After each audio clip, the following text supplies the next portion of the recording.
And we are live, ladies and gentlemen. Welcome to episode 49 of the Sling'N podcast. I'm TJ. And I'm Kent. And joining us tonight in the hot seat is Tiffany Johnson from FrontSight.com, or FrontSightPress.com, I should say. Tiffany, welcome to the show. Thank you. So, Tiffany, being new to the show, and we are so happy to have you, we like to start off every episode, especially when we have new guests, with a very simple question that gives our guests an opportunity to tell the folks at home and the listeners in their car, what they're about and where they come from. So, Tiffany, for all those listening, please tell us, who the hell are you? Well, hello, everyone. My name is Tiffany Johnson. I'm from Memphis, Tennessee. I am a good old-fashioned Southern girl. I grew up here, born and raised. Spent some time in Miami and D.C. and ended up coming back to Memphis because I just missed that good old Southern hospitality. Along the way, I managed to land myself with some interesting credentials, I suppose, at least interesting to some people. I'm an attorney, a practicing lawyer. I teach at my local university full-time, and I also train other teachers. And I am a firearms trainer. I started teaching firearms about 20 years ago-ish. FrontSightPress is it started out as just sort of a therapeutic outlet for me because I had some frustrations building up about my experiences in the firearms world. And so rather than keeping all of that in, I just poured it out onto a blank web page that I didn't expect anybody to read. And one thing led to another. As far as training goes, my pedigree, I guess, is Tom Givens, a Rangemaster. I've been training with Tom and Lynn Givens for a long, long time. I know, right? So Tom's a great mentor of mine, and I suppose that's enough for now. That's outstanding. A fellow Tom Givens graduate, Kent. Yeah. I'm honored to be among such a illustrious list. Tim and I just did the basic instructor class, and our dudes, the Apache guys and the Green Mountain Defense guys, are hooked on the Rangemaster instructor stuff. So y'all can't get rid of us now. Sorry, you're stuck with us. Go ahead and take the other two classes now. They're even more fun. Oh, and shotgun, because I love me some shotgun. Take all of the shotgun class is great. I mean, who doesn't love a good boomstick, right? This is true. I mean, come on. Next thing you know, we're all going to chop off our hands and replace them with chainsaws. I don't know if I can take that, but come on, an Evil Dead reference 10 minutes into the show. Come on. Perfect. It's pretty close to perfect. I'll give you credit. Awesome, it is pretty good. I got to say, Tiffany, it was really nice to be part of an instructor curriculum that not everybody passed. It was good to see standards. It was good to see, not in a bad way. Like, clearly you want everybody to do well, right? And the folks in our instance that didn't work the hardest. So that was really cool to see. But kudos to Tom, and kudos to all you guys that have been helping him put that together for so long. Way better than the alternatives by a long shot. So good curriculum for sure. Thank you. I know Tom will be glad to hear you say that, and he does work really hard to make sure that he has standards that are challenging but not impossible. So I hope he's going to get his chance. He'll be on here in a few weeks, so he can. Very cool. He can come on. Maybe you can help us guest host that. That'd be kind of fun. I would love to. We'll just rope you into more work. But, it was really it was a good weekend, and it was nice to see. Whatever. I don't want to sound negative, but there's a lot of, quite frankly, piss poor instructor level curriculum development out there, and those of us who take it seriously, it's nice to see that there's something better. So. Yeah, and the thing I like about it is when it comes to instructor classes, in particular, instructor development, that's the most dangerous place to start giving out shallow, meaningless participation trophies, because what you're doing is giving someone a false sense of security that they are not ready to go out and lend their expertise to some person who potentially has never touched a firearm, may be terrified of firearms, may have had bad experiences in the past. And those are the kinds of students who need the best trainers, not the trainers that didn't meet standards, reasonable, objective standards. So I admire Tom for what he's doing. And I hope more people who really do want to teach new shooters will challenge themselves to go out and get as much instructor development from quality trainers as they can. It was neat to, when I look at the list of people in the back end group and stuff, and you look at the Excel spreadsheet and you go, oh, I know that guy. I know that guy. I know that. Like, it's like, oh, this is okay, good. Cause it makes me feel a lot better.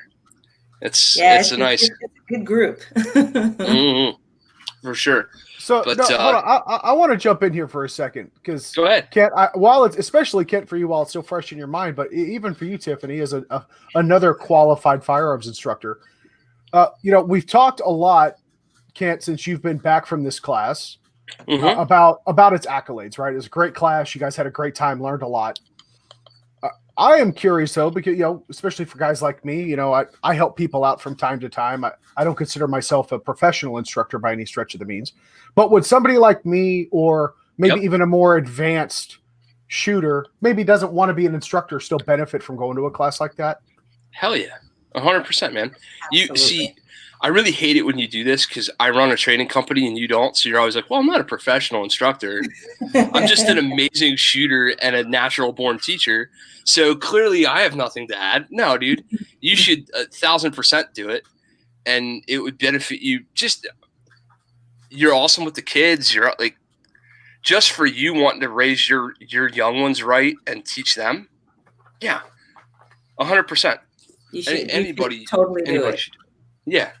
Even if you're not running formal classes on a regular basis, if you have any occasion in your life to speak to others who know less than you do about firearms, basic instructor development, I think is a huge benefit. And especially with somebody like Tom, I definitely think you should do it. Matter of fact, he's coming to Royal Range in Tennessee coming up, and I might just hop on a plane. He is, and there's space in the class. When's he coming? He's coming next month. This is always what happens to TJ. Is I'm like, yo, you're coming to this class, and he's like, well, when? All right. Yep. You should do it. You should totally do it. We'll have to see. Lately, our focus in the house has been jiu-jitsu, and my son and I are registered for our first tournament in this month. Actually, it's September 1st now. So we have our first tournament coming up this month, and there's another one in October that I think he might want to do as well. So, anytime you get an opportunity to put on your pajamas and go fold people in half is it's kind of hard to turn that over. It's kind of hard to turn that down, right? This is true. But so it's all good stuff. But October 9th. Okay, if I don't get it on my calendar this year, I will definitely get it on my calendar for the near future because Kent's keeping me honest. Well, Tom has now got a pretty good working relationship with Art Kaysen over at Royal Range. So he's going to be there several times throughout the year for different classes. So perfect. TJ, we met Art when we were at Jedi's class. Yeah. At Royal Range. Yeah. He was actually in the class with us. No, that was shit. I'm going to screw up my man's name. That was one of his employees, but we met Art too.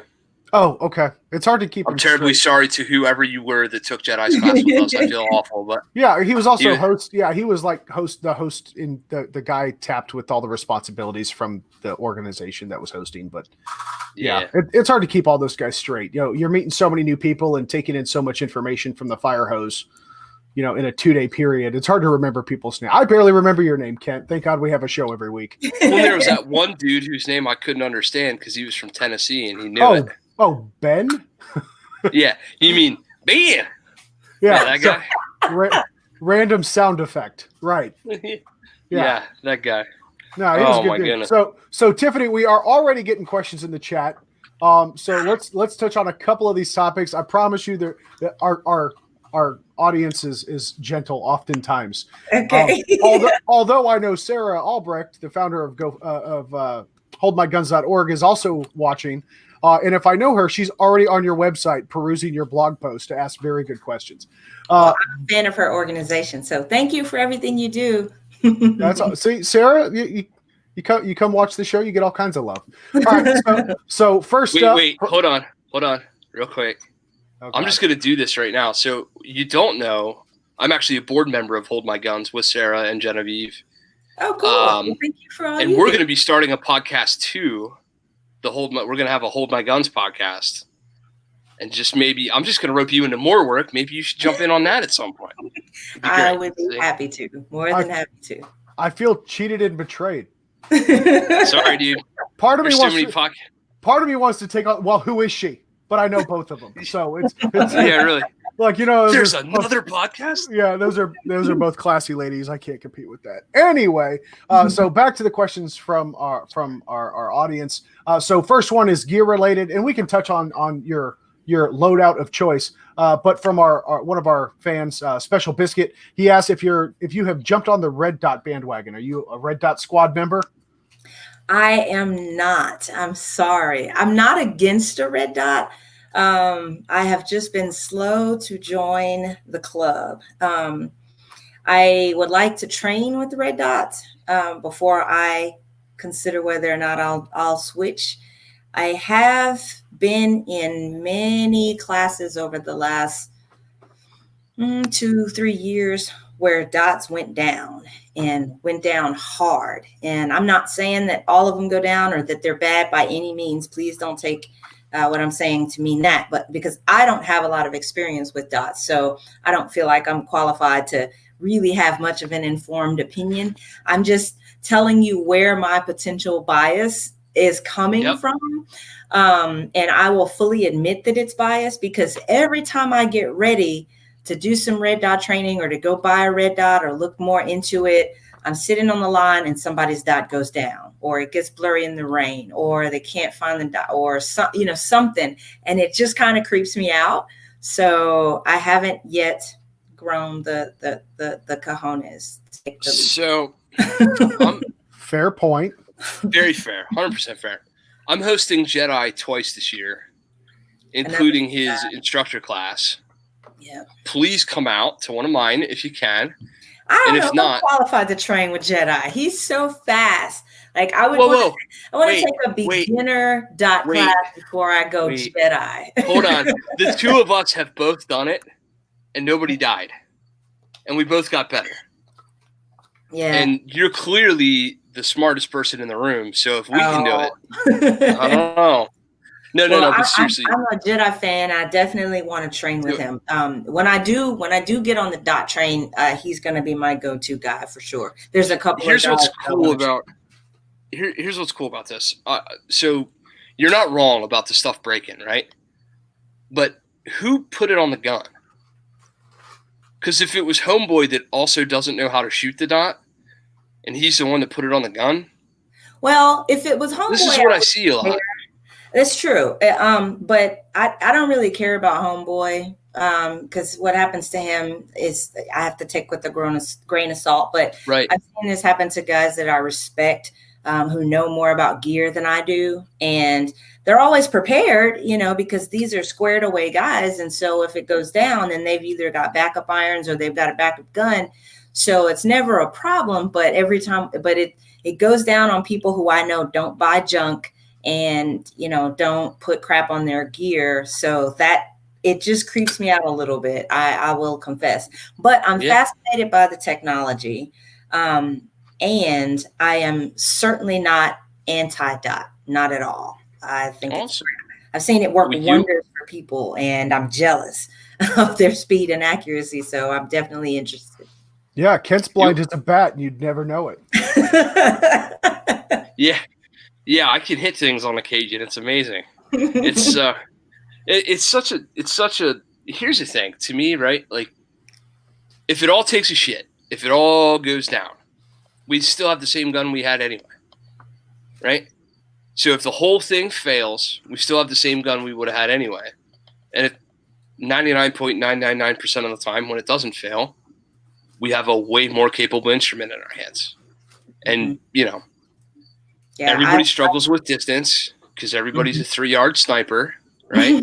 everybody's awesome at that. They wear out that one ragged hole at 3 yards, and then they back it off to 25, and you're like, I don't understand. Yeah. So yeah, it's a valuable tool. Oh, absolutely. I have no doubt. We see more of them in our classes now. Every year there are more red dots on the line. I remember just a few years ago when people would poo-poo the red dot and considered it some kind of gimmick or a fad, and now like everybody's got them. So I know it's inevitable. I think the other thing is I'm really cheap. And I'm not looking forward to having to replace all my holsters. So there's that. What I really wish you would say right now is, dude, I'm burning it down without one. I don't need one. I got this. Oh, no. I'm not gonna say that. No. Say that. Like that's the truth. I would very much love to be able to say I'm burning it down without a red dot. But all of the guys that I train with who run dots would just mop the floor with me. I'll be the first to admit that. Yeah, but you wouldn't give them an easy time, would you? I would hope not to. I would certainly do my best. I do my best. See, that's what I'm talking about. So while we're on the topic, let's talk. And by the way, I did pass all of Tom's instructor classes with irons, so it is possible. And he runs his balls out to 25 yards. This is what I'm talking about. What you should really say is, okay, bro, you pass that shit with a dot, come pass it without irons. That's what you should be saying to me right now. No, I'm not going to say that. That's 100% valid. And I had Tim Kelly from Apache Solutions will tell you, I shot 2 of the worst shots of my entire life in Tom's class. Mm-hmm. I put 2 rounds down range, and I was like, I think my gun's broke. No, my gun ain't broke. I think I'm broke. It happens. Lord knows it happens. I broke a trigger in Tom's instructor class. Did you really? How about that? Yeah. I broke a trigger return spring. What do you think of that? Yeah. That sounds so I shot all his claws with a trigger I hadn't touched ever. Oh, nice. But, yeah, well, what are you going to do? Shit happens. Why not make it harder on yourself? Everything breaks. Everything breaks. God knows for me, everything breaks. I break everything. I break holsters. I break dots. I break triggers. Which is funny.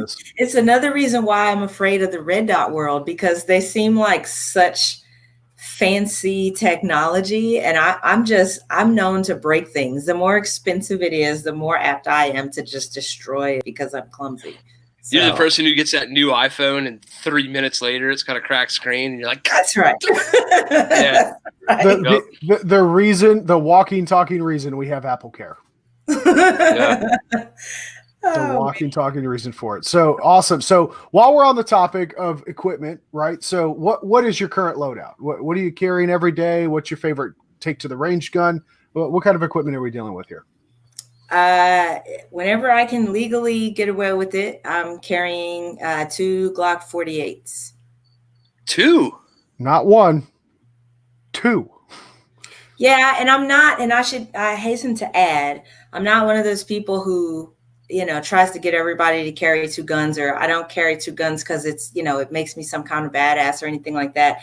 It's really not a very sexy background story at all. When I first started carrying, I felt uncomfortable. I went through the same phase that everybody goes through when you first start carrying. You feel like you have like a conjoined twin on the side of your hip, and it's weird, and you think everybody knows that you're carrying. And my way to get around that, because I always felt lopsided, was to just put another gun on the other side. And then I felt even. And that was probably not the best way to handle that, but it stuck, and I've been double carrying ever since. So wait a second. Kent, we got to step our game up. Wait a second. I'm over here trying to get you to put a dot on your gun, and you're like, F off, man. I got another gun. Well, what are you talking about? That is, whenever something breaks, you don't have to like run to your range bag or go to your car or anything like that. You got another one right there. Do you train like this? Do you take classes in this mode? I always train exactly as when in my EDC.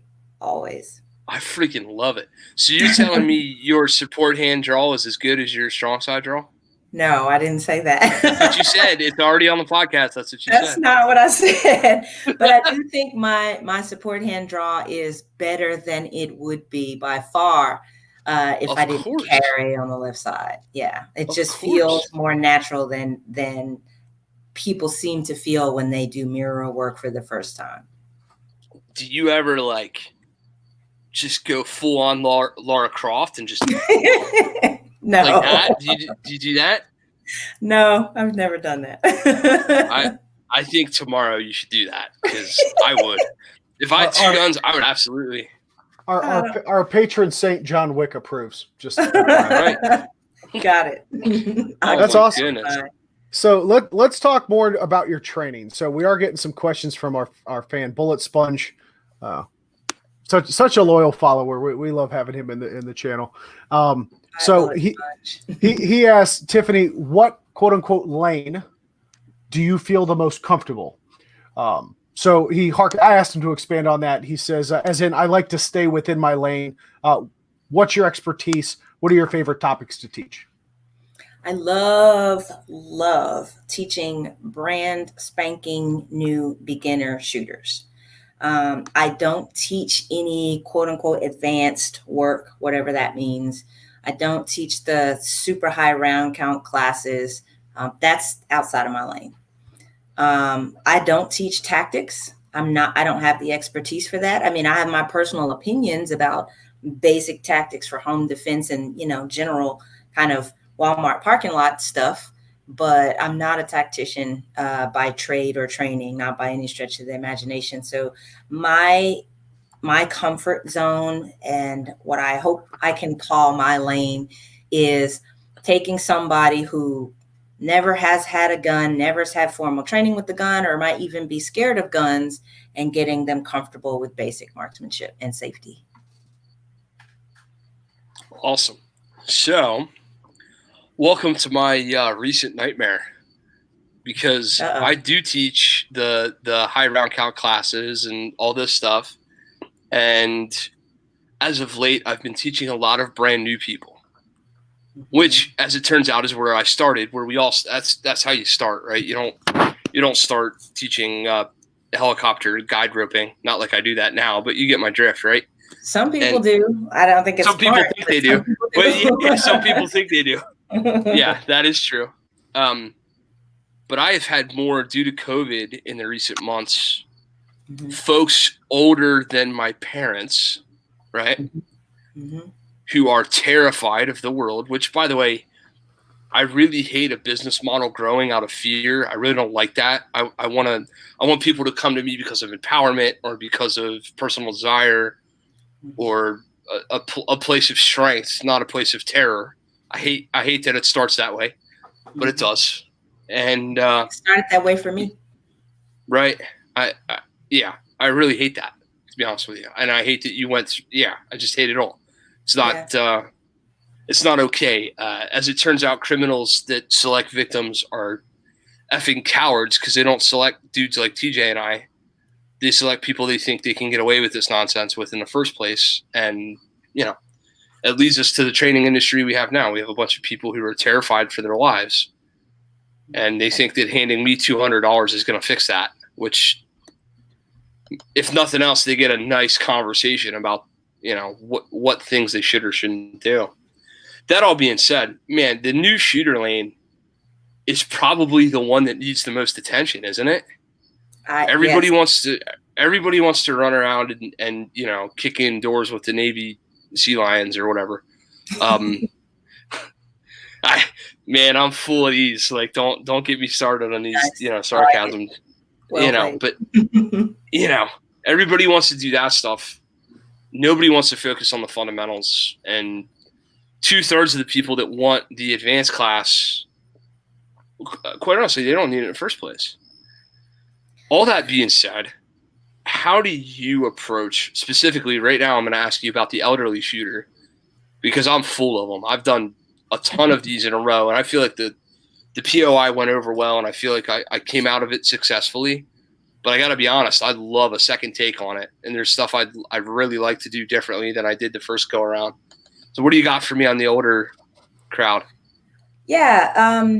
Well, first of all, it depends on whether it's a private lesson or a group class. Fair.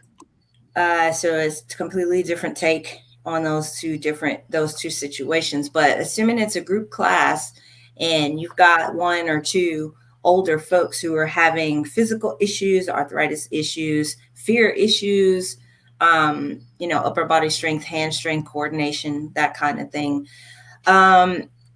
I try and give them a small caliber, large frame gun if their hand can handle it. If their fingers are long enough to actually handle it. When it comes to slide work, if they're not able to rack the slide and I'm not even with, like a push pull technique, then I'll put an AI on them to lock slide open for them. Just take that out of the equation,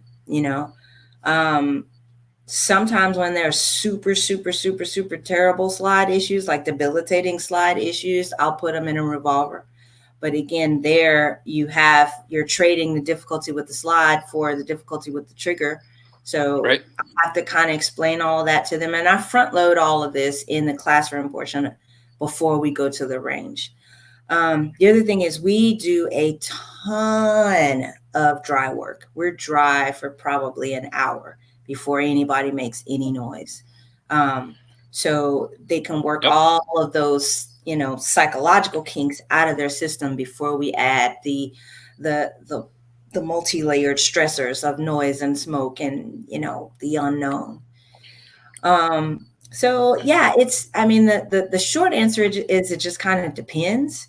I've had, older students who don't have those physical issues. I've had younger students who do have those physical issues.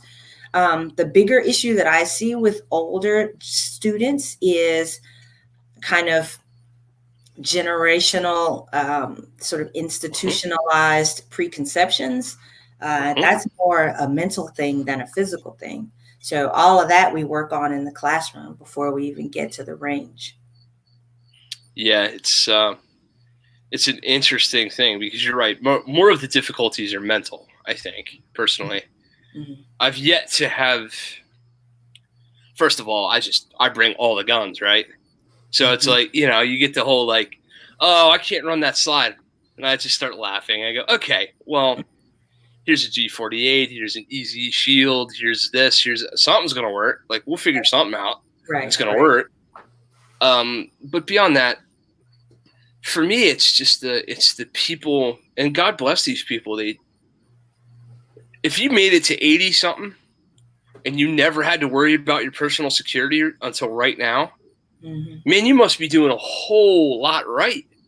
Yeah, definitely. They want to hear about what they're doing wrong.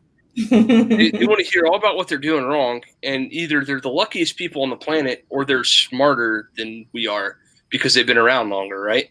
Right. So it's funny to me when you get to the mindset portion, you start talking about, hey man, what happens good after midnight? Nothing. You start having all these conversations, and you got Grandpa in the back going, I tell my grandson this every week. I'll bet you do. He knows all that stuff. He's managed to get himself and his wife through, a freaking world war and God knows what else, and he's just fine. And now he needs, my young rear end that's half his age to teach him something. And that's the thing really that I think people miss so much in the training community is we got to respect our student to to who they are and where they come from. Because you get a retired guy that's a doctor or some, or an attorney or some very cerebral person, and you start babying them and they're like, what are you doing, man? I've been around the world twice. That happens a lot with women too, and it's sure. Maddening, frankly. Sure. And since you're now range master instructor, you should consider going to the range master instructor reunion, where we talk about there are actually 10 tenets to range master instructional doctrine, and respect for students is one of them. And so we take that very seriously in the range master school, and that covers everything from not condescending to your students, to giving them the benefit of the doubt, to starting your class on time and finishing on time, to, the whole gamut.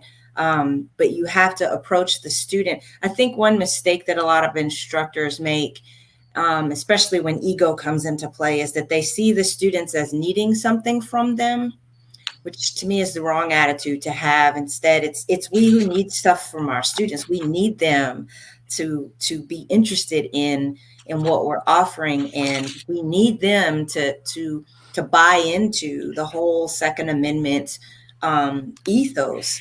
And we need to see our students more as customers and as clients than as sort of patients coming to the doctor. Yes, I love it. So it's funny you say that, because my day job is all about that, right? It's all about sales and customer experience. I like to think that's something that we bring to the table that some don't. And man, I tell you what, that whole "you came to the dojo, now let sensei teach you" mentality, I don't know, man. There's a lot of dojos out there. That's right. And that's the thing.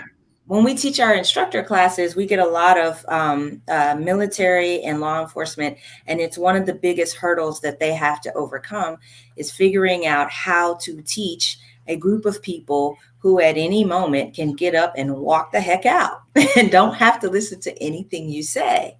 Don't do anything, and because it's a whole other culture.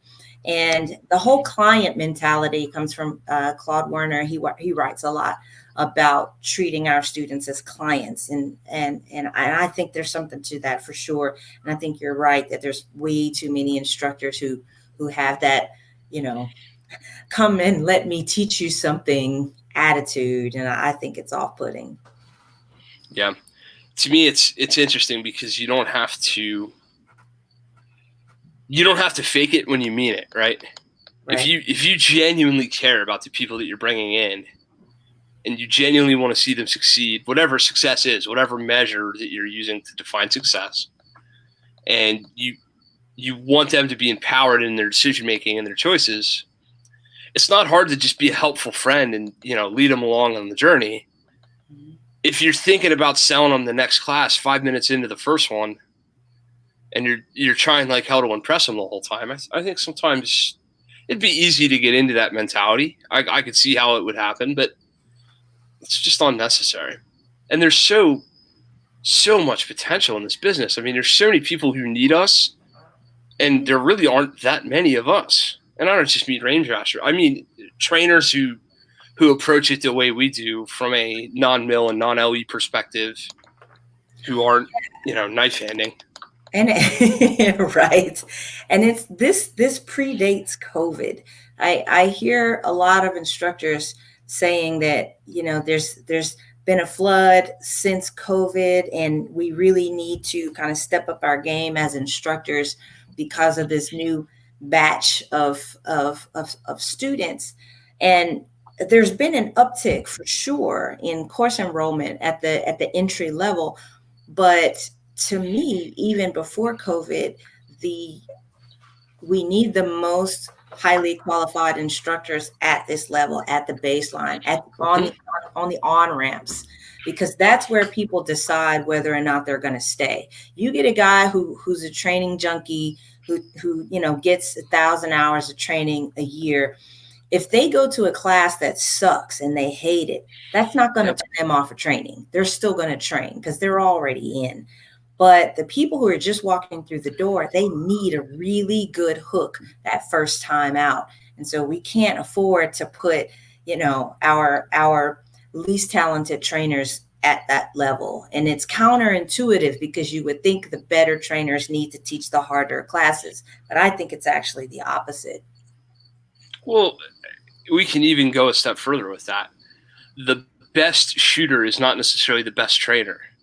Right. The best tactician is not necessarily the best trainer. The best, whatever technical metric, TJ and I shoot competitively, whatever, right. USPSA, IDPA, whatever metric you want to put on somebody. Mm-hmm. Just because I can beat you in IDPA or USPSA does not make me a better teacher.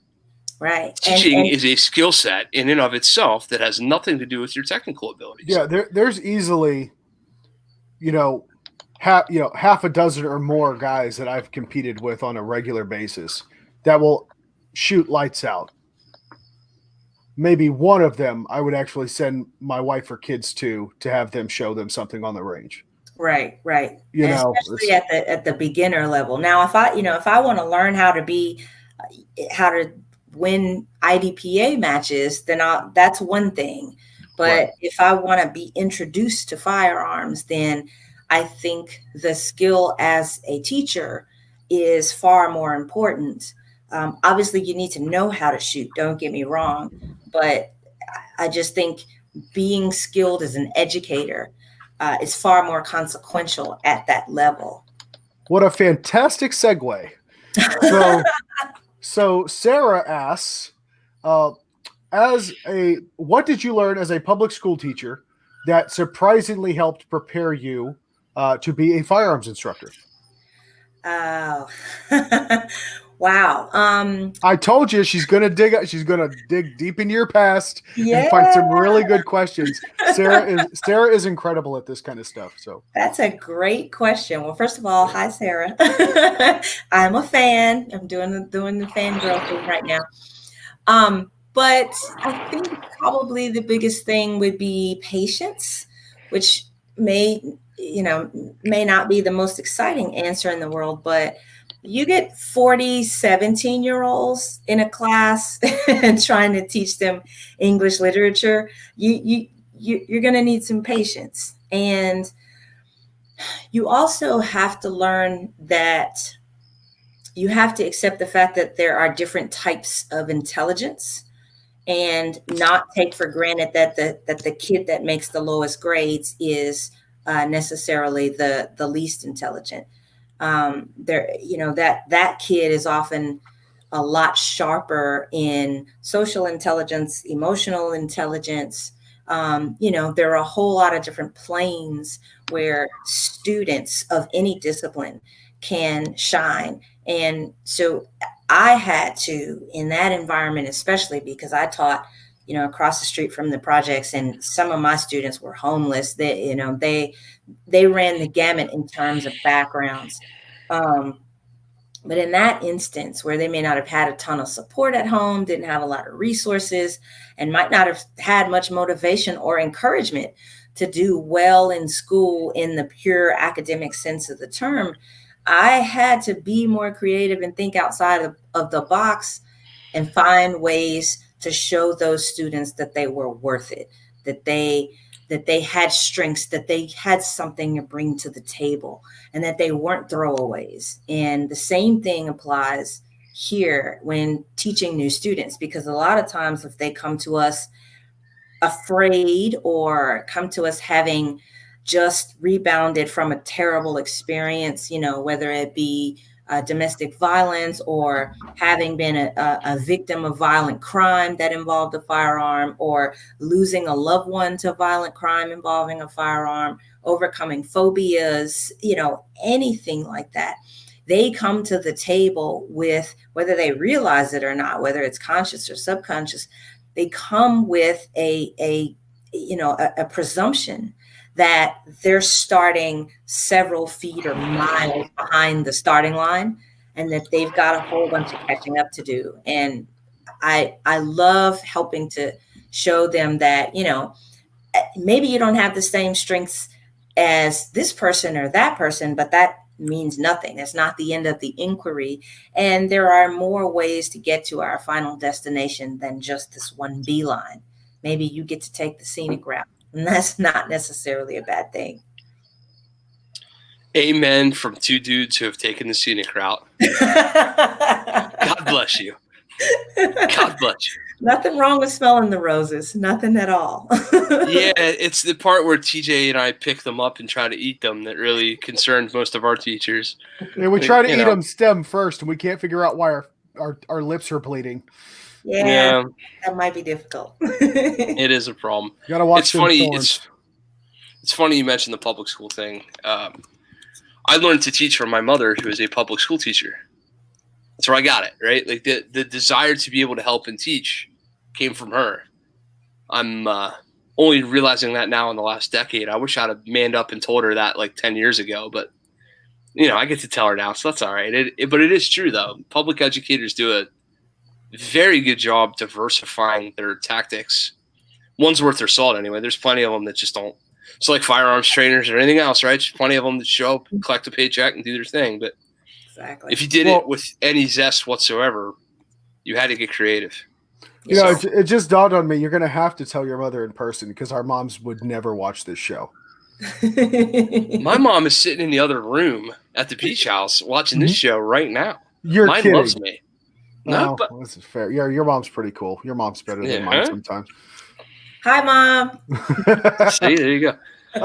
So with that, I do want to hit a couple more questions from the chat. So first off, kind of backing up a little bit to the kind of a gear selection question as soon as I can find it because I'm an idiot and can't keep track of our comments. Well, while you do that, I'll say hi to Bill Armstrong. I see he's there. Hey, Bill. There you go. I lost it. Either way, Teresa Kelly is asking any recommendations for attire choices for concealing as a woman?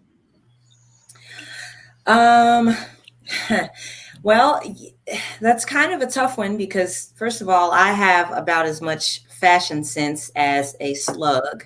As you can see, this T-shirt is in some variation or another is roughly what I wear every day. That being said, generally speaking, solid colors will tend to show more. Prints will hide better. Blousier shirts obviously will hide better. Empire waist shirts will hide better. That's assuming that you're carrying somewhere on your waistline, of course. Let's see. I found that shirts that cinch at the waistline are really, really good if you are carrying inside the waistband. Let's see. What are you running for a holster? What's your holster choice? So I have not found an off-the-shelf holster that works for me. Mine, and there's a post on my blog about this, but I'm running a modified belly band. Okay. And so the band that I wear it's a 4-inch band from Golden Goodrich. And I've teamed up with Spencer Keepers of Keepers Concealment he makes Kydex holsters, inside the waistband holsters, but he's made an insert for my belly band that I attach with industrial strength Velcro. And it's actually posted on his website. It's called The Flex. And so if you go to keepersconcealment.com and look at his products page, you'll see one of them is the Flex, and the belly band that's pictured there with 2 Glock 17s in it, that's my belly band. Well, that was my belly band from a couple of years ago. I've done some tweaking since then. But I have not been able to find anything that's comfortable off the shelf, I will confess. Now, I've got a weird shaped body, and I'm also really particular about crap being, like hugging onto my body. I don't like tight clothes. I don't wear belts. I don't wear rings or jewelry or anything like that. So anything that's like strapped to me, it feels like a straitjacket all day long. So I had to get creative. But the cool thing about it is I train with my belly band because the biggest downside to belly bands is, number one, not enough protection for the trigger. And number two, you can't train with it. Because I'm a huge proponent of training with your exact EDC.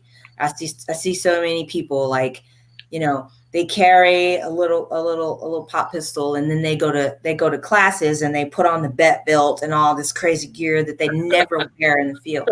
So I'm like, even though carrying out a belly band is kind of deep concealment and it's slower, puts me at a disadvantage in class, but I don't go to class to compete against the guy next to me. I go to class to compete against myself. So I'm there to see what I can do in my gear exactly as I wear it on any given day, because whatever I can do in my fancy bat belt is not going to do me any good if I need to access those skills on the street, because I'm not going to be wearing a bat belt. So I totally got off the topic. I'm sorry. No. No. What you just did, you don't know you did, but you just mentioned a former show guest in your answer about holsters, and we didn't even plan that shit. Spencer's been on here. Like Very cool. Of course, Spencer makes a good holster for your belly band. Yeah. No. He makes it really good. And we went through several iterations. Like we've been back and forth. We did the whole kind of R&D thing and tweaked it a lot. And so I like it. It works. It's not perfect. So all of you belly band haters out there, I get it. It's not perfect, but it works. It's been working for me for about 10 years now. Well, so what's interesting is when somebody says, this is just a firearms training and gear and whatever, just a truism. When somebody says, yeah, I have this, whatever, so everybody wants to hate on belly bands, so fine, we'll jump on the belly band hate wagon for just a hot second. What do you use? Oh, I use a belly band. Oh, they're garbage. Mm-hmm. And you have somebody that says, no, it works for me. And you look at the person and you go, really? Well, give me an explanation of why it works for you. And the first thing they say is comfort. I get like, I don't know, right? When you have somebody who says, no, I went to one of the most respected holster makers on the planet, and I had him custom me some stuff up, and this works, and I promise I've trained with it a ton. Mm-hmm. That's a different kind of works for me than, no, I bought this shit at Cabela's last Tuesday, and now I'm like absolutely in love with it. So works for me is different depending on who says it works for them, if that makes any sense. Well, no, I mean, look, I'm gonna say I am definitely not on the belly band, hate wagon. I have one. If I go for a run or anything like that, I want to at least carry something with me. It also gives you, it's also, unless you've got your running shorts or basketball shorts, A, with big enough pockets, but B, tied so tight around your waist you can't run. Right, you're not carrying your cell phone. You're not carrying any medical equipment with you. The belly band had, like, at least the one I have, because there's different versions. The one I have has a pocket. I can put my cell phone in it. I can carry a gun. I can have a small medical pack with me, and I'm covered. The thing that I didn't like about it, and I'm going to go look up this holster from Spencer. That's the one thing I didn't like about it. Those soft, elastic nylon holsters, if you can press the trigger through the holster, it's a bad holster. Absolutely. Right? I agree. So if you can if that's the only thing you hate about it, the fact that you've gone leaps and bounds above what even Kent or I can have thought of.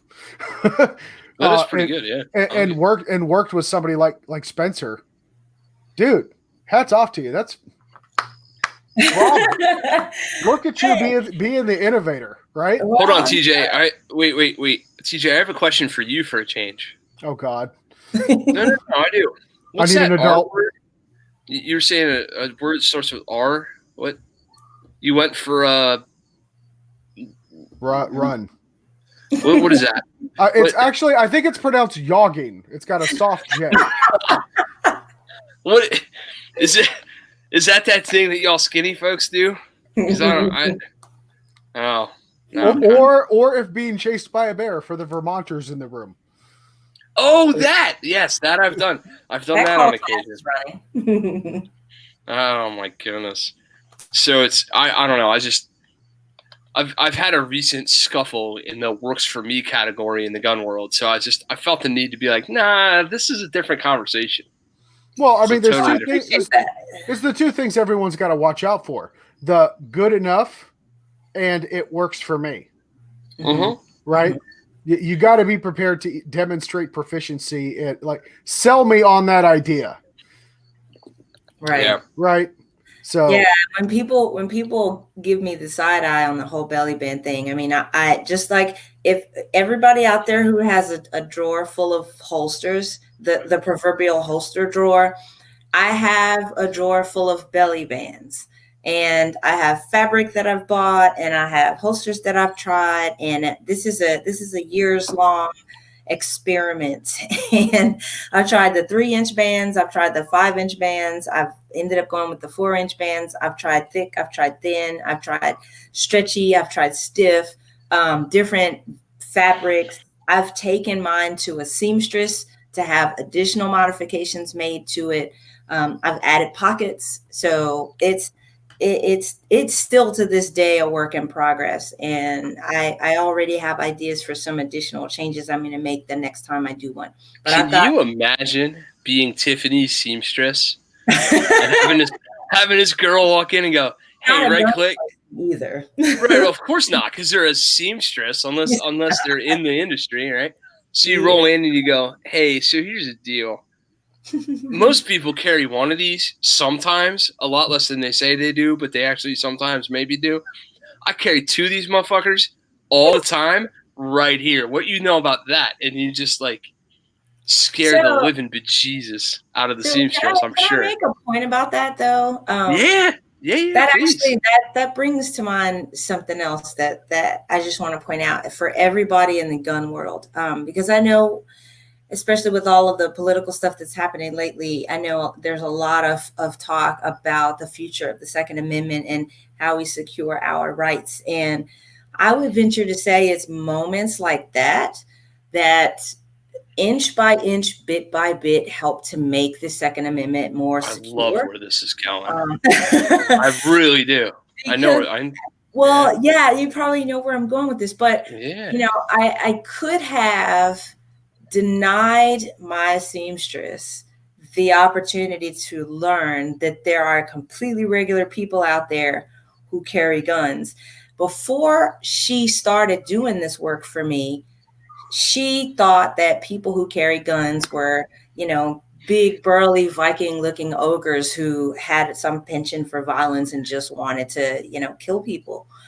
So the shock that she felt when she learned that no, gun people look like me, those short, chubby chicks from inner city Memphis, who wear baggy sweatpants and t-shirts every day.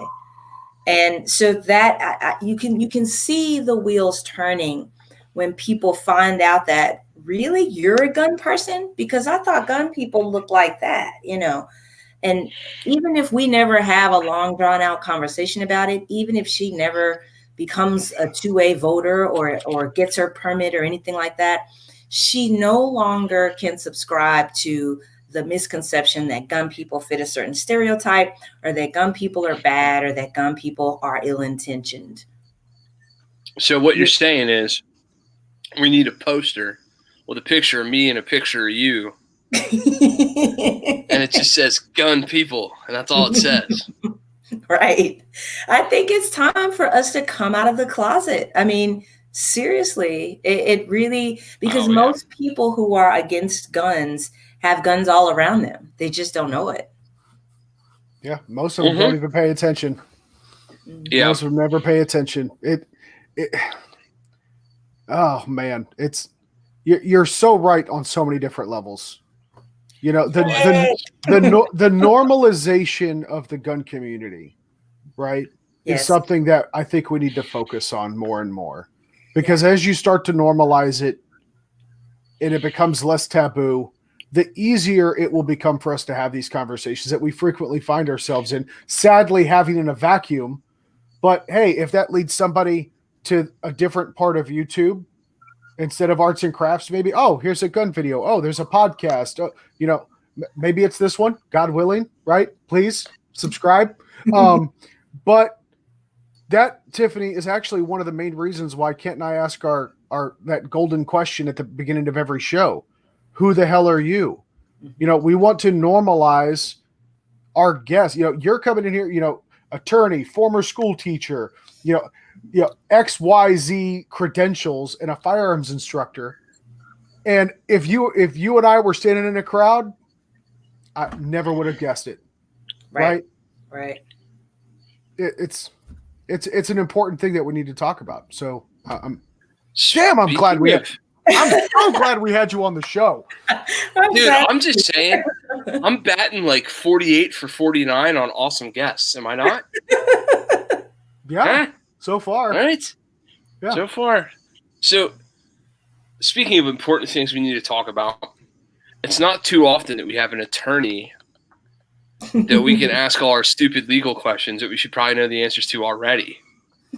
But since we have one, and feel free to send the bill to Sling'N Led Podcast, care of TJ Ramsey, P.O. Box 123456, Nashville, Tennessee. Tiffany, what do you think of concealed carry insurance? I think concealed carry insurance is a must-have. Okay. I know in our classes, it's often surprising to people, to new gun owners, new and aspiring concealed carriers, that their homeowners insurance doesn't cover anything that they do with their firearm, at least not in a defensive situation. And that actually makes sense if you think about it.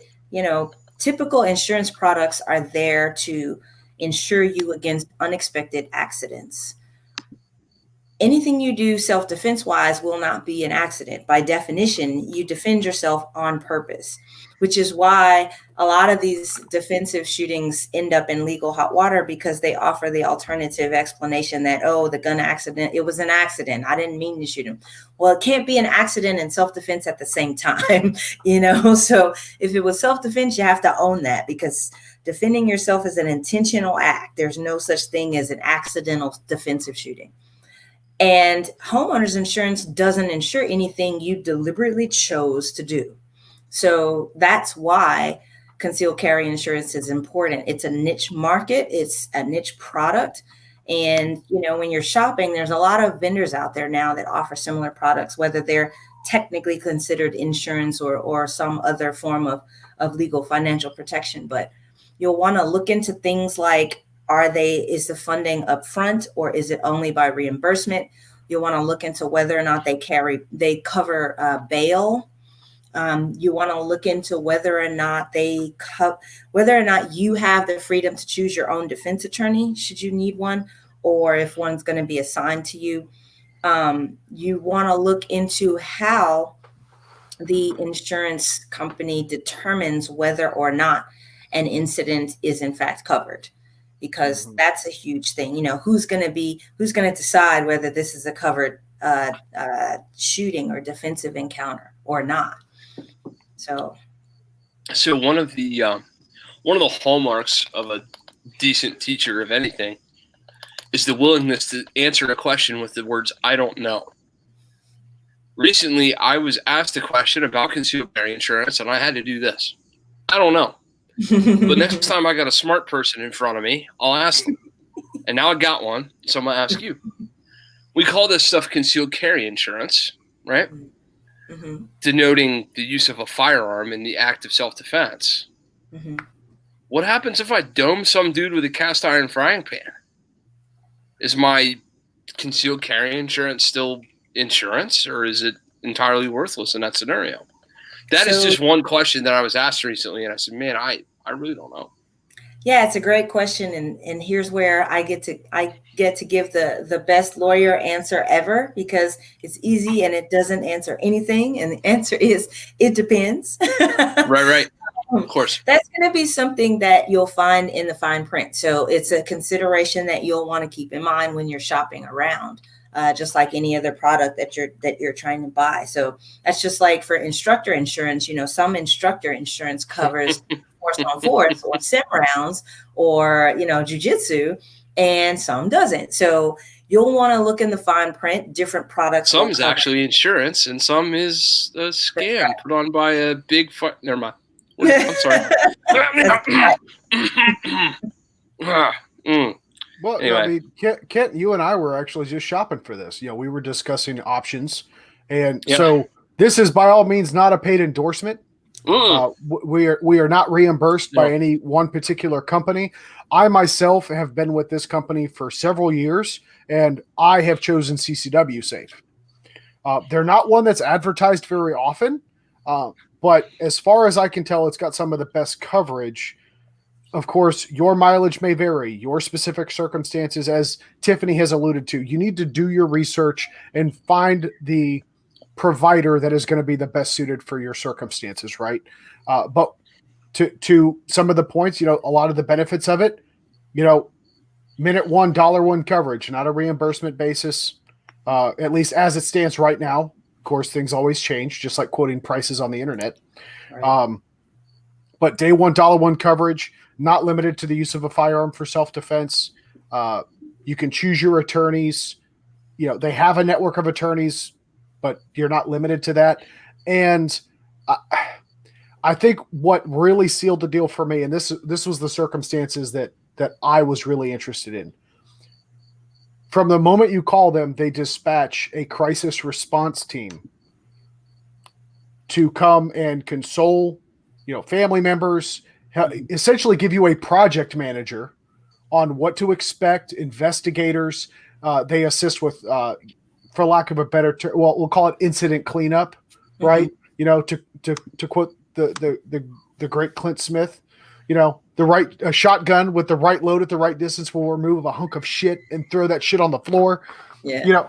That stuff don't come out with a little bit of bleach and elbow grease. You need specialty coverage or specialty equipment for that kind of stuff. And so what you're saying is the dudes from John Wick will show up with a van and a carpet. Yeah, I wasn't going to go there, but that was totally the image I had in my mind. So, Tiffany, for the rest of your life, knowing me, you just got to book 8 for dinner. Yeah. Yeah. Anytime you're like, no, I'm not going to go there, just assume I'm already headed that way. So you jump on the train, head in if you want to. It's okay. But just to be fair to the other vendors out there, Chris Kelly in the chat mentions U.S. Law Shield. That's another option. USCCA is another one. Second Call Defense is another one that comes to mind. There is a litany of these things that exist nowadays. So as we've said, do your own research and find the one that's going to be best suited for your, what you might need and your budget, because they all do cost different levels. Right. So here, let me give some unsolicited legal advice to the listeners. Ready for this? Have a good attorney on retainer and be able to call that person at 2 in the goddamn morning. How about that? Yeah. For real though. Seriously. Let's get the lawyer's perspective from this, Tiffany. Right? So let's just, let's put on our hypothetical hats, right? So I choose, I go through the Rolodex of attorneys, right? I need an attorney. I'm in jail. Would you rather hear from me at 2 a.m, having never met me before, saying, hey, I hear you're a lawyer, I kind of need you? Or would you rather have me come find you before anything would happen and establish a rapport, maybe get to know you a little bit, and have you get to likewise know me?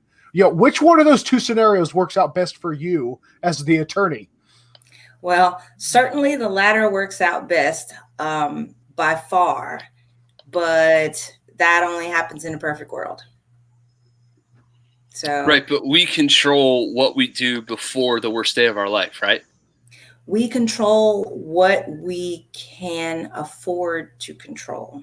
And that is a very fair answer. The truth is no. You are totally correct. The majority of folks who are carrying a firearm, and the majority of folks who are most likely to find themselves in a situation where they have to use that firearm, do not have the resources to have an attorney on retainer. You know what? You are exactly right. I hate the term check your privilege because it's often misused. No, I'm being very serious, but you're right. In this instance, that's a thing that TJ and I can both do that maybe a lot of people can't. But that's very fair. I agree 1,000% that if you've got the resources, that is by far the better way to go. Yep. So here's what I'm saying. If you've got $6,000 worth of night vision, but you don't have an attorney on retainer, stop crying to me about why you don't have an attorney on retainer. That's true. That's pretty fair. But I really love it when somebody priorities are hard. Yeah, I know. Right, I know. Well, I love it when I bring a guest on the show and they like slap me one like that, like you just did. That's beautiful. I didn't mean it like that. No. You're right though. You're 1,000% It's a reminder, though. One thing that Yep. the training community, the people who were taking Tom Gibbons classes, that community is really small. It's not only a small subset of the population at large, but it's a small subset of the gun owning community. The vast majority of people who take any training are your permit carry people and your folks who might take like 1 4-hour or 8-hour class. That's 95% of the training world. The folks who are going to see, the big name people who have written books and dropping, $500-$600 on a 2-day class, that's a very small percentage of the people who would be considering concealed carry insurance. So most of the people who are wondering which concealed carry insurance product they should buy, they don't have a $6,000 optic. They don't. They don't. And so entirely fair. But see, that all strengthens the cause for the benefits of being a member to, we'll call it a co-op retainer service for in the event of a self-defense incident, right? So, yeah, right, yeah. But now the flip side of that coin is within that same broader community of people who are just now getting, learning to carry and that sort of thing. They may not have a $6,000 optic, but they might have an Escalade, or some other financial priority that they could curb in favor of putting a lawyer on retainer. So your point is well taken. Don't get me wrong. No. We're all guilty of our own perspective, right? Absolutely. We're all 100%, and I'm not, like, neither of the two of us are by any means rich, but we put priorities on things that matter to our families. And if daddy ends up, in the pokey for some nonsense trying to do the right thing, that's a pretty negative outcome for the little ones. That's why in both of our instances, that's what we're really doing here. We're here for the people we love. So it's a kind of a sappy, catchphrase that's turned into. And of course, we would lose. It's turned into a marketing. We don't have to do all this stuff. What's that? No, we thought we lost you for a second. Right in the middle of your sentence, you froze. I was in the middle of just the most epic statement on firearms training. It was a hallmark moment, buddy. I got to give it to you. It was a hallmark moment, and I had it just for myself. We missed half of it, but damn it. It's anyway. Okay. Now, if you had the people we love, not to look cool on the internet. How about that? I mean, I still want to kind of look cool. I'm just saying. TJ, we don't have even if we have enough money for Trump's attorneys, we still can't make you look cool. We don't have that much money. Sad noises. I know. We just can't. There's no way we can possibly. We don't have the technology. So, Tiffany, let me ask you a question. Okay. What is it that you wish people would spend more time on that they don't? What people? Our people, training people, students, instructors. What do you see people doing? You're like, man, why are you focused on that, and why are you not doing XYZ?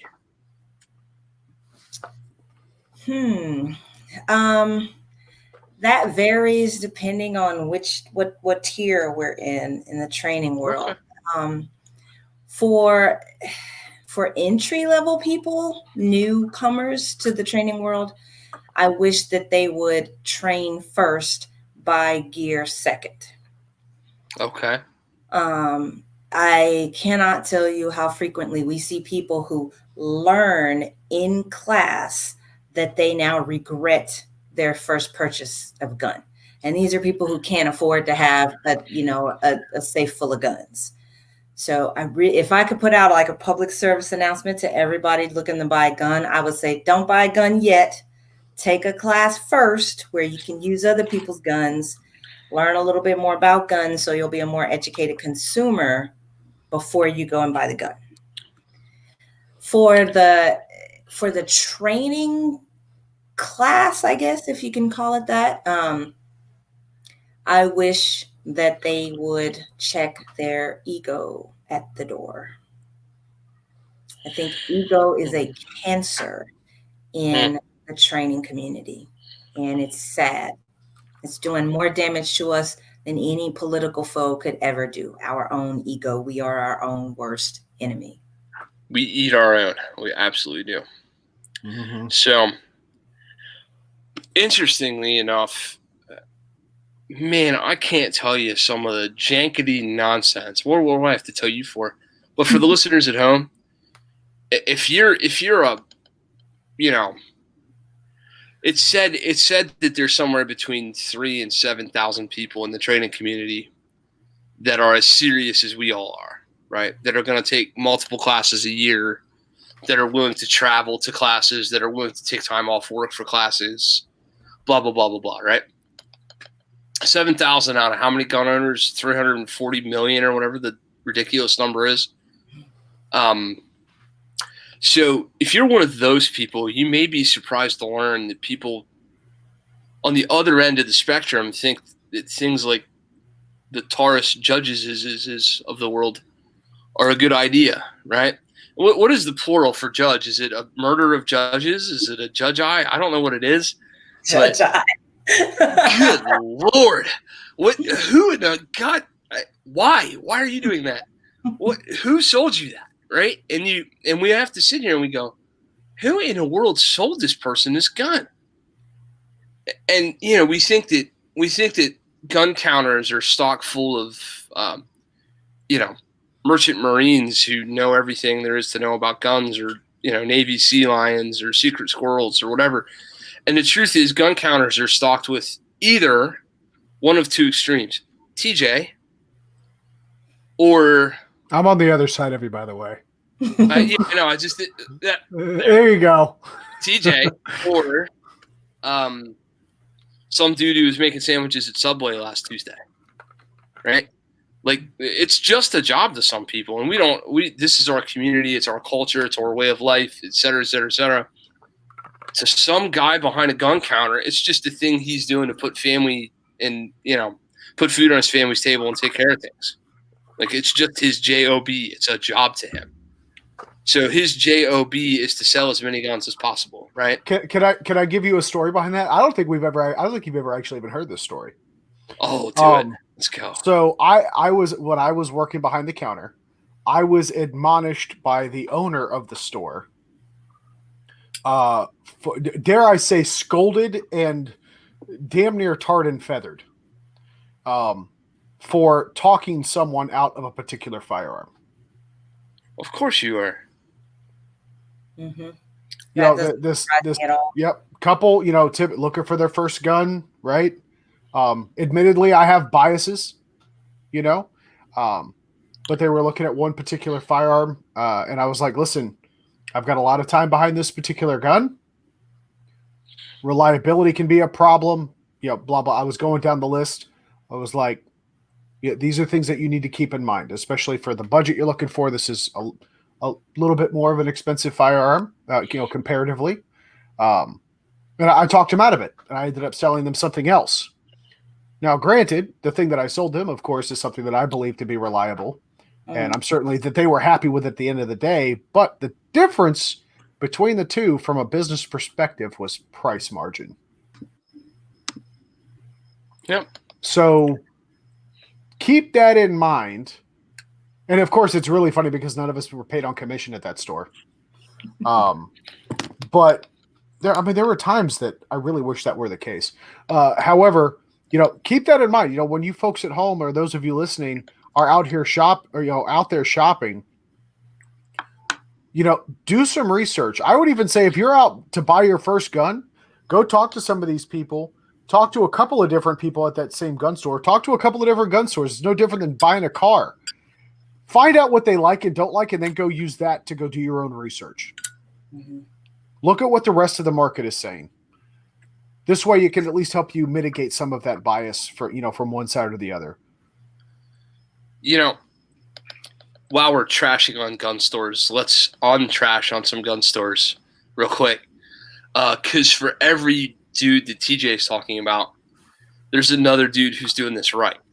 Mm-hmm. And I'll give you two examples. One is Calvary Firearms in Chambersburg, PA, and one is Spar Firearms in Mechanicsburg, PA, both of whom are handing out my flyers and business cards like they're freaking candy, and both of whom are not afraid to say, don't buy anything yet until you go spend, a weekend or a day or whatever with a competent trainer.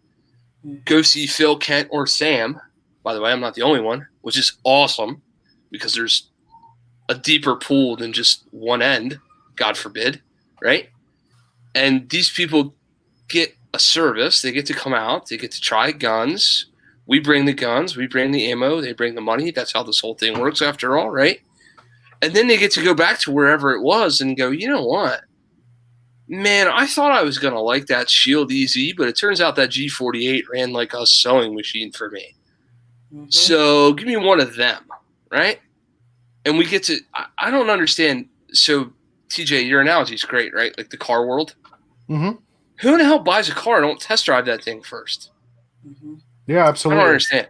And I will point out – I'm sorry to step on you, Tiffany. I will point out that particular gun that I talked him out of was not in our rental case. That's because you couldn't keep it running long enough to keep it in the rental case. It's been a fair amount. Usually how that works. It spent a fair amount of time in our gunsmith's office getting yeah, right. When it's in the garage more than it's on the showroom floor, that's a clue. Yeah, didn't have a high round count either. Right.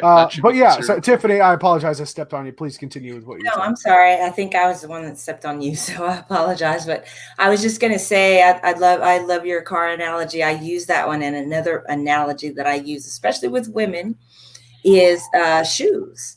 And I always get people always ask me, what kind of gun should I buy? What kind of gun should I buy? And I'll just look at them and I say, I think I need some new shoes. What shoes should I buy? And they look at me like I'm crazy. Like, I don't know what kind of shoes you should buy. What size do you wear? What do you do every day? Do you have wide feet? Do you have narrow feet? Are you in a dressy environment? Are you in a casual environment? What are you going to use them for? Do you run track? Are you running around the block? Are you sitting on your butt all day? Are you at a computer? And then by the time they finish that whole dissertation, I'm just sitting there like, exactly. And the kind of questionnaire you have to take yourself through before you buy a gun. I have no idea what kind of gun you should buy. I have zero clue. Now, if you ask me which guns, have the best track record for reliability, which ones have been battle tested the longest or have the highest round counts without failures, okay, we can talk about that. But that still doesn't necessarily translate directly into what gun should you buy.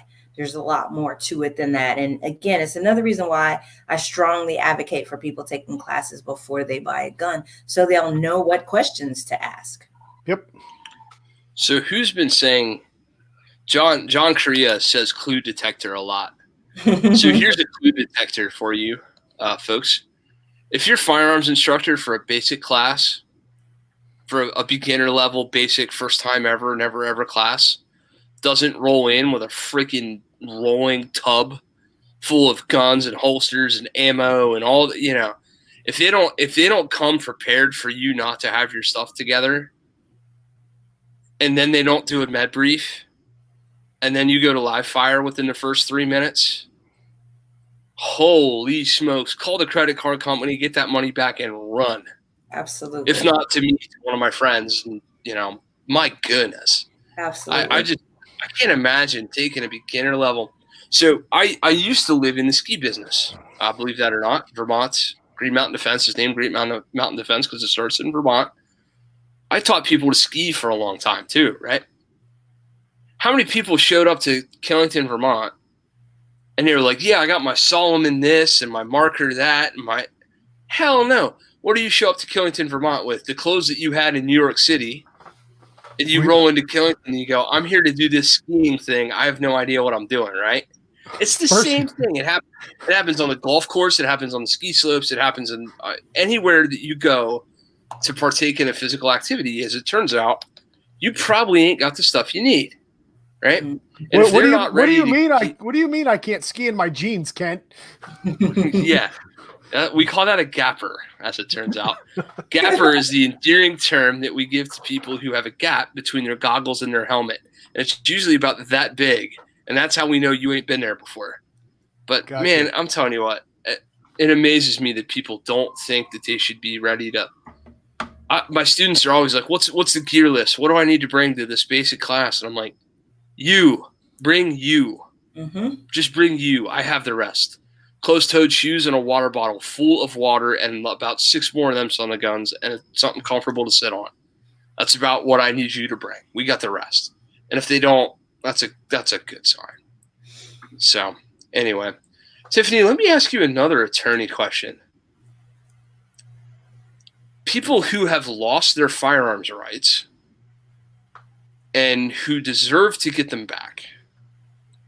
Now, by deserve, I'm going to give you my what I believe is a definition of that term. If you lost your firearms rights in 1969 because of some stuff you did with your buddies at the quarry, right? I think you deserve to have your gun rights. That's me. I don't know. If Kent got to run the world, that's how it would go. If you've paid your debt to society in whatever form that is, if you are no longer nearly close to being the same person you were when you lost those rights, right? I believe in reform. I believe that people can change. I believe that people can fix themselves in their lives, et cetera, et cetera. I've recently had to tell a couple students, actually like 4 in the last 2 weeks, I'm sorry I can't teach you because you can't even pass a 4473. I can't put you on the range. What advice, if any, do you have for those folks and how they should go about, trying to reinstate their firearms rights? Is that a lane that you're comfortable with? Not really. Okay. In the best case scenario, I would say seek expungement.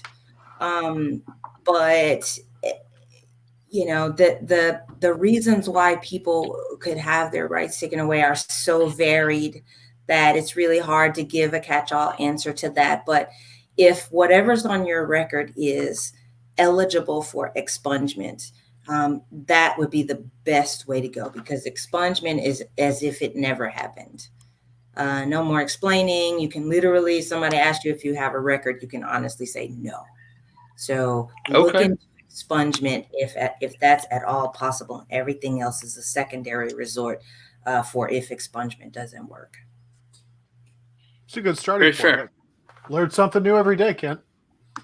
Yeah, well, this is about a particular set of, there's been a couple people in a row who have hit me up, and our waiver says what it says, right? So there's a checkbox that says there's no reason I don't believe I could pass a 4473 federal, et cetera, et cetera, et cetera. Our attorney helped us write up a pretty decent waiver, and the guy was like, I can't check this box. And a couple more people said the same thing to me, and I said, "Oh my goodness, what do I know? I'd have handed the guy something or other and said, let's go learn how to shoot this thing." I would have never. None of my alarm bells were going off. I wasn't afraid. This person didn't bother me in any way. I liked them pretty well, actually. And here's this poor guy who's 20 years my senior explaining to me what happened to him in 1970, whatever. And I'm like, listen, man, you owe me zero for an explanation. I'm not judge, jury, or executioner here. I'm just a guy who's got to tell you that I don't think I can do this. So yeah, I would in your jurisdiction, I'd basically just run a Google search for criminal lawyers who work on expungement. Run a search for restoration of rights. But the easiest way to get your rights restored is to have your record expunged. And the requirements for that are run the gamut, vary greatly from state to state. And then when you get in the federal world, it's a whole other ball game. So expungement being the key term that I did not know to look for. Yep. See, there we go. No, see now, awesome. Kent, you can get your rights back now. Plot twist. Yeah. No. Unbelievably or not, they still haven't figured me out yet. The black helicopters never land when I do a background check, no matter how many times I do one. It's fantastic. They're coming to give me a license to sell these things. Isn't that scary? Yeah, that's cool though. It's frightening though, isn't it? So at the same time, people can be denied for some of the craziest things. We had a guy that actually worked at the same gun store that I worked at, was a retired sheriff's deputy, 32 years with the department. Got not a denial, but a hold every time he went to go buy a gun because he was a victim of identity theft and there was like a permanent flag put on his social. Man, that's not fair. So we're coming up on the magic hour and a half mark that you were for those that don't know, Tiffany's so humble and so sweet. She's on here. She's like, I don't know if we can do an hour and a half. I don't know if anybody. I just don't know if it's gonna work. And we could do like 4 hours. We could just keep right on going. But this is the period of time in the show where we like to ask you to give us whatever it is that you wish we would have asked you that we didn't, because we just didn't do our homework well enough, right? Was there a topic or a place you wanted to go with this tonight that you didn't get to go? Not really. We kind of touched on it. I mean, What were you hoping to get out tonight? You were like, man, I'm going to say this. No, I never have that because I'm always so nervous whenever I do these podcasts. So I can never complete a coherent thought about anything that I actually want to say. But for those who know me well, they know my biggest passion is expanding the community. And we talked a little bit about that in terms of the barriers for new shooters to enter the training world, and not being prejudgmental and things like that. And I think it's so important that we get out of our own way, especially now that interest has skyrocketed so lately about gun ownership. So I would just encourage everybody who's public about their political beliefs when it comes to guns to please be careful about giving the gun community a stereotypical, giving people a stereotypical impression of the gun community and feeding into the kinds of things that people assume about us. It's really easy to do. And it's really easy to do that innocently. It doesn't make you a bad person. You know, if you get on social media and say something that's really kind of cliche from the standpoint of people outside of the community, but just try and be mindful, because you never know who's listening and you never know who you're impacting. I can't stress that enough. I can't tell you how many times in class we've had someone make, an errant comment that has a political bent, or someone says something that presupposes everybody who's interested in guns agrees with them on this issue or that issue. And there's someone in the class who is the polar opposite, who doesn't agree, who did not have the same experience. Not all gun owners are one issue voters. You mentioned, I know you were joking, Kent, but you talked about check and privilege. Here's a comment on privilege, and I know that's a dirty word. It's got some baggage, but I'll say this. Being a one issue voter on guns is a privilege. No, I was not. Just to be clear, I wasn't joking. You were 100% right. I love it. I love nothing better than when somebody points something out to me that I might be not 100% squared away on. Well, I hope that you didn't. I hope that you didn't take what I did as some kind of. I didn't mean it that way. No. But it's one thing that when I'm with my gun friends, they always the most frequent assumption that I get from fellow gun owners nowadays, especially now that we're in an election environment, is that anyone who's pro-gun has the luxury of being a single issue voter. And that is not the case. As much as I would love to be able to just vote for whoever has the best record on guns, I have lots of other things I have to keep in mind. I have to ask, what is their position on women? I have to ask, how do they feel about Black people? I have to ask, how do they feel about city folks? I have to ask, how do they feel about people with disabilities, of which I am one? I don't have the luxury of just asking, how do you feel about guns, and not caring about anything else. I've got to weigh a ton of things and balance a ton of things before I decide who I'm going to vote for. So that's a little bit of a detour, but my original point was just be careful about making assumptions about other gun owners. We are such a diverse community. And, the mere fact that you own a gun and somebody else owns a gun, or you shoot and somebody else shoots, that doesn't mean that we have to agree on anything else. We may very well not. And so please don't publicize those assumptions in such a way that you end up alienating people and making fellow gun owners who should be, allies, don't make those people question whether or not they belong in this community.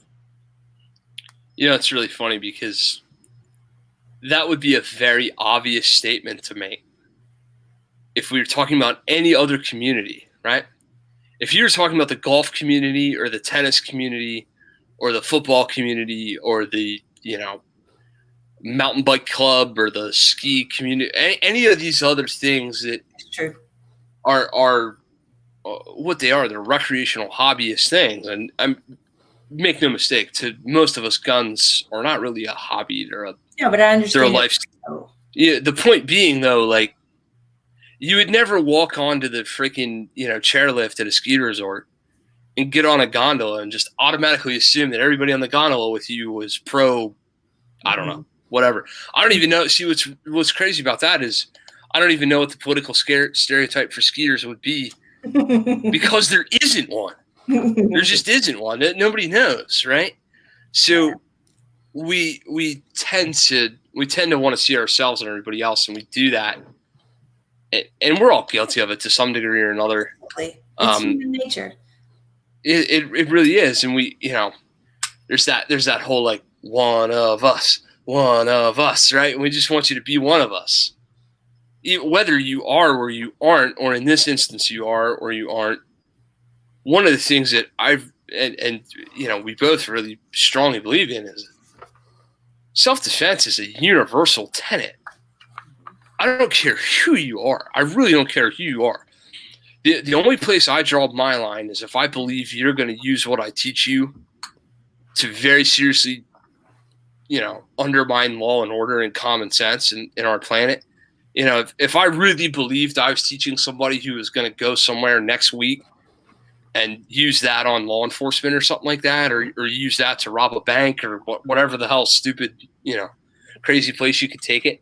If I really believe that, I would stop. But it really hurts me when somebody comes to me. I just had a person come to me who was a female African-American who was in a wheelchair.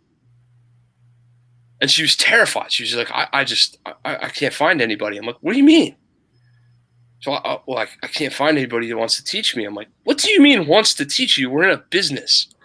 What are you talking about? If you went to Target, they'd sell you some damn clothes. What do you mean? Because they can't figure out how to get you in the door? They're not going to sell you some clothes? That's ridiculous. That's the stupidest notion I've ever heard.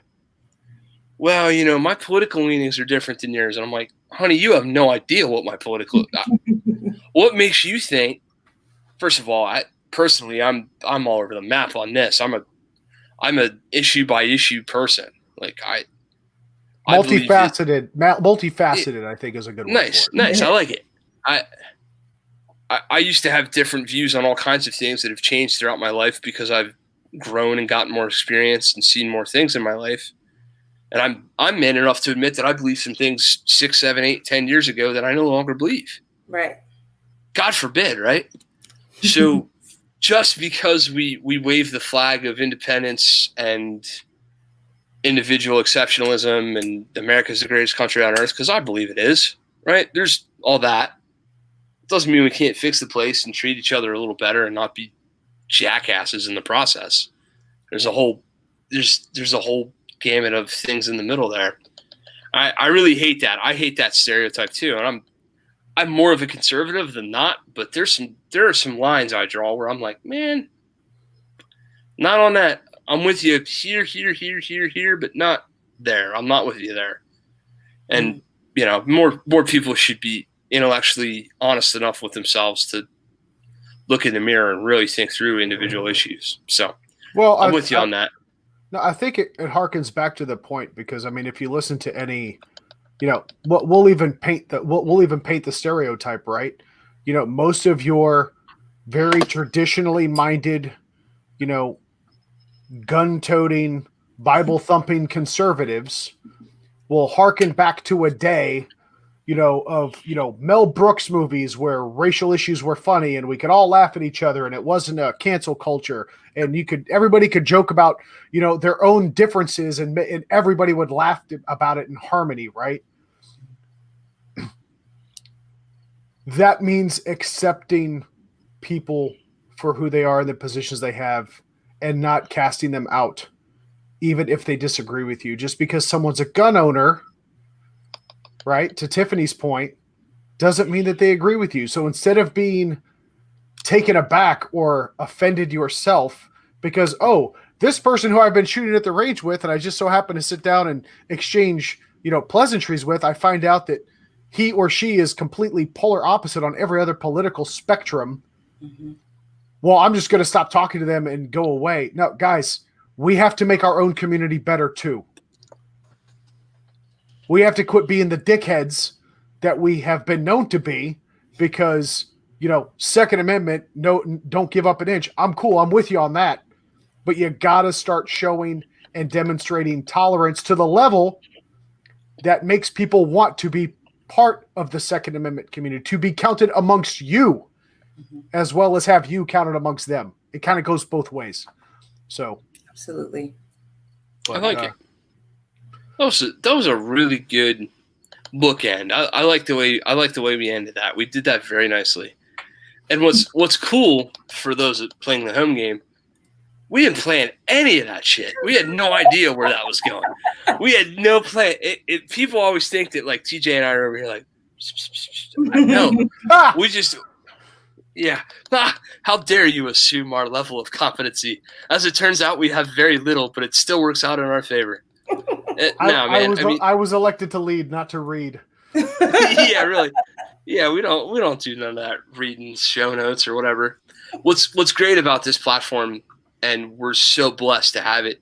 We're so blessed to be where we are with, like, we're coming up on the 50th episode of this, and we've had idols and icons and amazing people in this industry come on here and talk to us.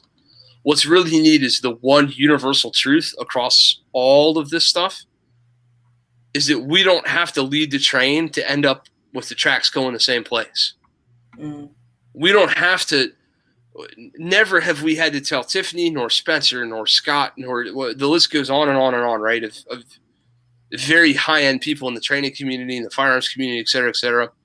We never once had to steer the train, and yet we all ended up in the same place, which is what we want you here. We care about you as people, as individuals, and as a community as a whole. Many of us have skill sets that will lead you to better proficiency with the tools that you've chosen. Many of us are not afraid to tell you that the tools you've chosen are poor and that you should choose better ones. And many of us are not afraid to tell you that the firearm might not be the tool for you. God forbid. Absolutely. Right? Yeah. Maybe in your house, some pepper spray is the way to go. None of us are dogmatic. None of us are preaching the gospel. We're all coming at it from a very honest, well-researched, well-thought-out perspective.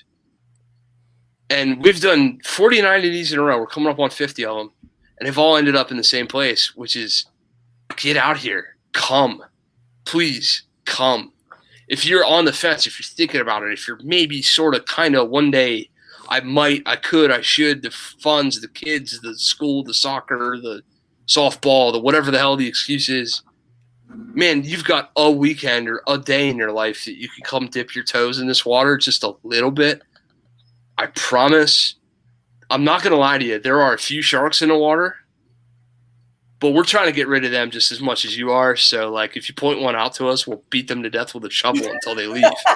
Like, we don't want that stuff. We want you to come and we want you to enjoy your experience with us. And what we realize, and this is the whole mantra for our training company here, is criminals don't pick victims because they think it's going to be a fair fight, right? So if you're not TJ and you're not me and you think, well, because I'm not those two dudes, I can't come out and do this. First of all, I could barely walk a straight line and speak English, so what the heck do I know? Don't idolize us. But secondly, come on, man.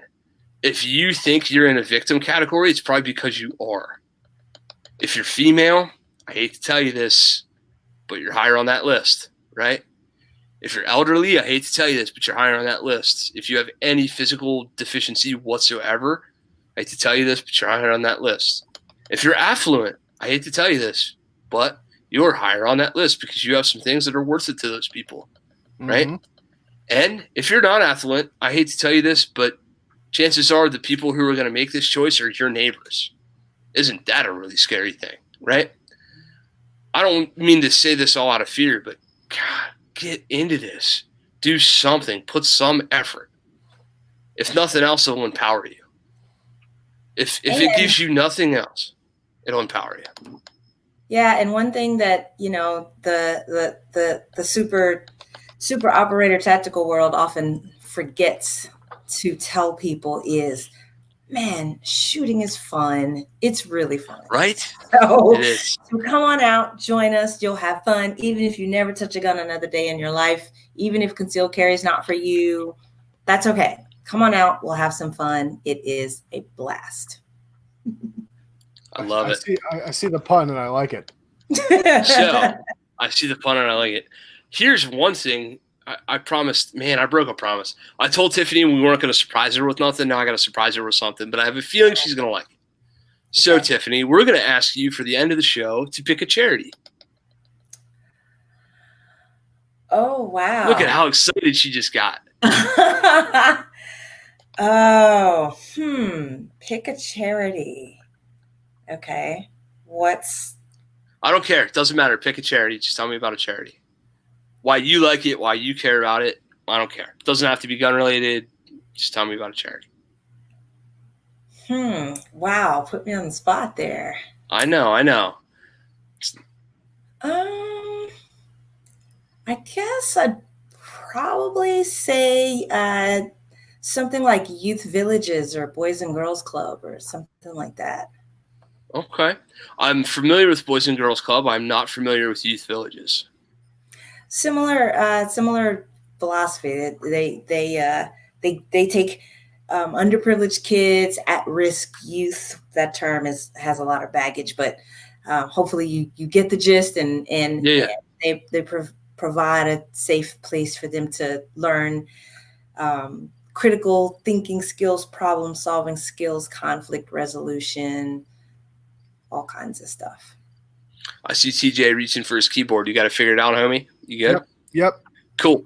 So here's the deal, dudes. For the next 2 weeks, all proceeds from T-shirt sales will be going to youth villages, whatever the heck, .com, .org, whatever you got.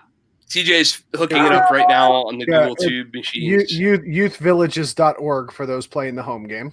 Cool. And it will be in the description. So when you see this on Apple or iTunes or whatever like that, you can click on our link and we will, donate the T-shirt sales proceeds for all of our funny and cool and awesome, spectacular, fashionable firearms-related T-shirts to youth villages. So there. Wonderful. Aww. Yeah. We came up with this I don't know, 10 episodes ago or so. Yeah, something like that. So we've been, why not, right? That's awesome. Thank you so much. That's very cool.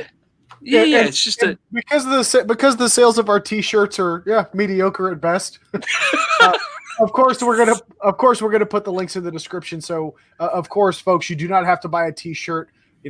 Every charity that is brought to our attention, Kent and I love to give back to charity. So we always donate something of our own to those causes. We invite you all to do the same. So feel free, you don't have to buy anything from us, but we certainly want to bring these to your attention. So hit up those links in our description, visit these charities. Every single one I have gone to has had a donate now button. So if you follow that link, find the donate now button on that page and you can contribute on your own. Very cool. Thank you so much, guys. That's wonderful. Yeah, we, we're trying to dissuade the super tactical fast ninja ogre thing that we got going on. So we're, well played. We sometimes maybe we show that we have a heart occasionally.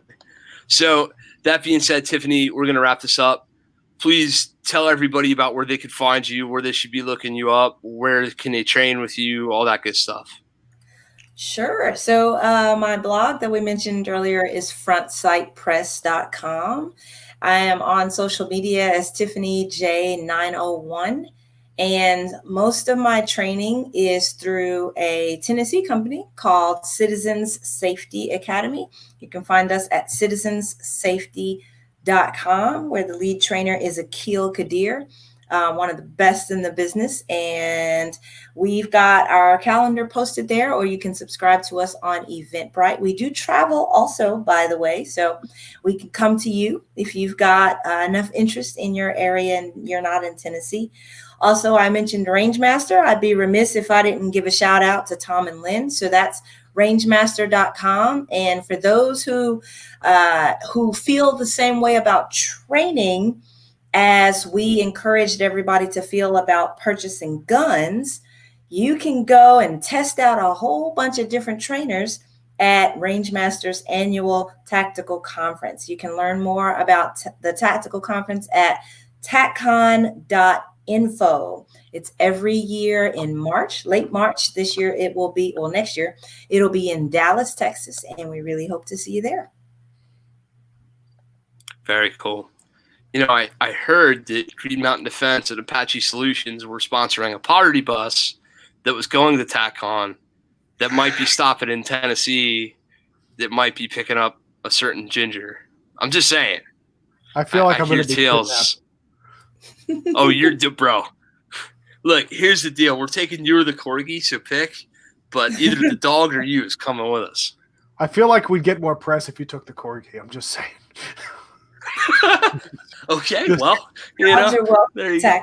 Yeah, you throw a little corgi tack vest on them, and in this instant, you know, moneymaker right there.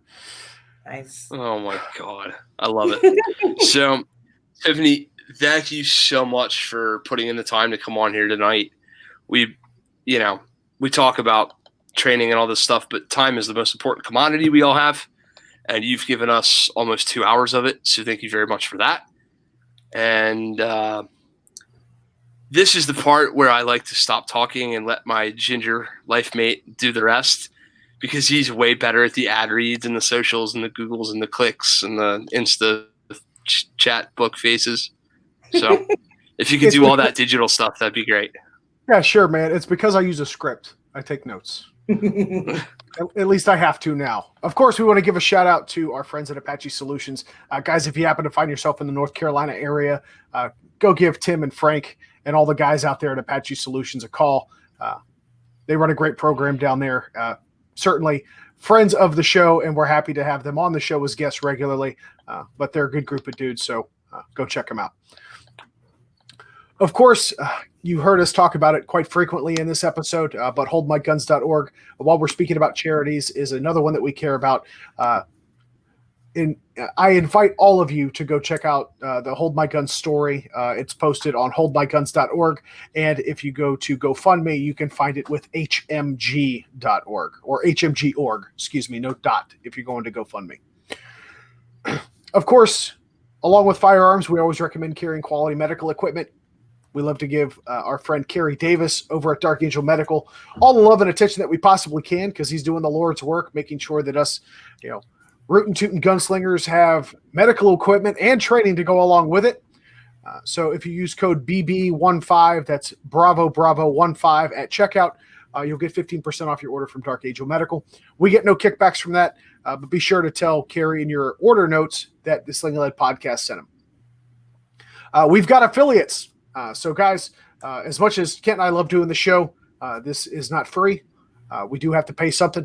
We appreciate your support and your patronage, not only tuning in every week with your questions and participating in the live chat, but if you go and purchase the same gun stuff that you were going to purchase anyway and use our affiliate links, we get a little kickback from that, and we certainly appreciate it, and helps us keep doing what we're doing here.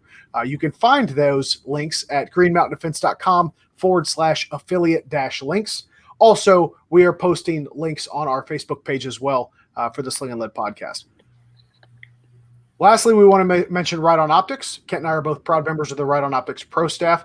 They currently have a cash rebate offer going on, so be sure to check that out. Pay attention to your respective social media platforms for advertisements on that. It's a great company. They veteran-owned, American-owned, red dots, variable power optics, binoculars, you name it, they've got it. You can check them out at rightonoptics.com. Tiffany, thank you so much for joining Kent and I this evening. It has been an absolute pleasure to have you. I know I speak for Kent when I say you are absolutely welcome to come back anytime. We certainly want to have you back. It's just been an absolute pleasure, and we certainly appreciate you for giving us your time tonight. Thank you. Thank you for having me. This was fun. Absolutely. Absolutely. Of course, you can check out Kent and my respective social media pages. I am, of course, TJ the Lead Sling'N Ginger. Kent is at Green Mountain Defense on Instagram, Facebook, and YouTube. If you guys got questions, join us on Facebook. Post your questions, comments. You can interact with Kent and I directly. Or if you'd rather email, you can email slingandleadpodcast@gmail.com. Until we see each other again, that is all the time we have for this evening. So take care of each other. God bless you all. And get out and shoot. Bye, everybody.